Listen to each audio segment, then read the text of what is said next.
Well, was it a Cuomo cover-up? That is a burning question today after a top Cuomo aide appears to admit that the governor's office intentionally delayed releasing COVID death numbers at nursing homes to state legislators because they were worried a federal investigation was underway.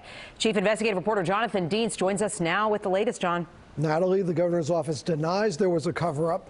They say they kept the nursing home death data secret for months because they were trying to fend off a Trump Justice Department inquiry, which they say was all politics.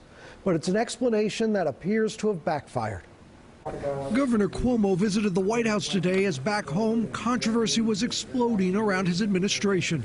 Questions swirling about a possible cover-up and what his health department really knew about the scope of COVID deaths at nursing homes. The governor's administration was intentionally underreporting deaths the entire time. The latest uproar after Governor Cuomo's top aide, Melissa DeRosa, privately apologized to Democratic legislators for keeping information from them.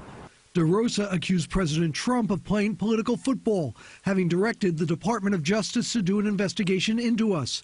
And basically we froze because then we were in a position where we weren't sure if what we start saying was going to be used against us, while we weren't sure if there was going to be an investigation. Because of the Attorney General's close relationship with the governor, some worried this report would go easy on the Cuomo administration. Senator James says it does not. They were unbossed.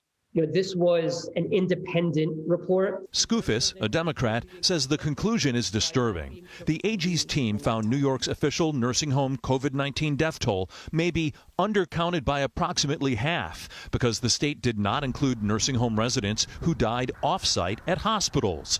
Families of the dead have long complained the state mishandled the crisis in nursing homes and may have tried to obscure the true number of deaths. It's disturbing to see what was in that report, but sadly, for me, a lot of this was unsurprising. The other key point, and this is a very important point to emphasize, is that the total number of deaths does not change. That number has not changed.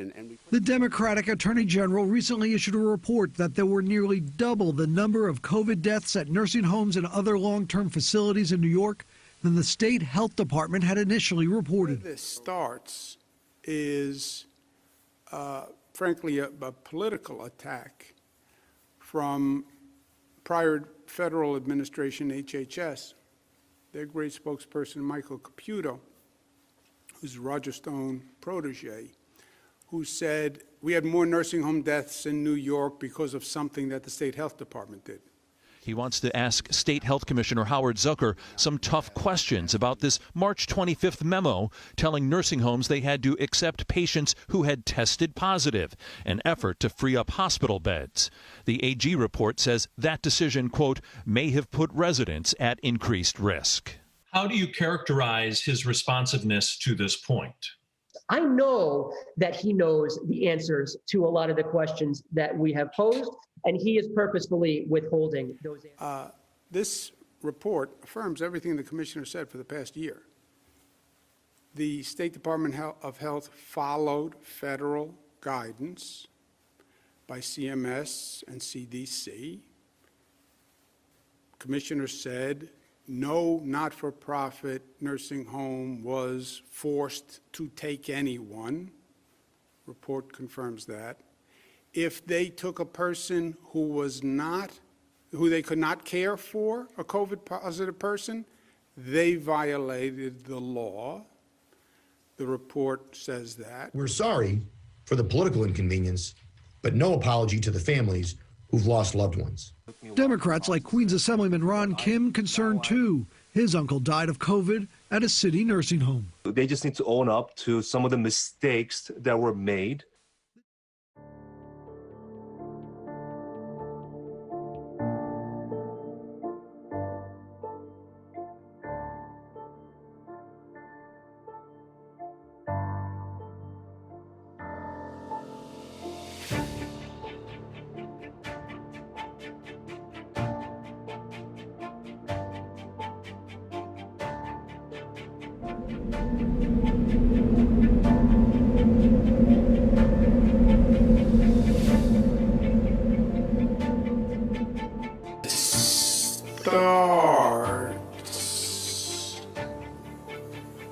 Is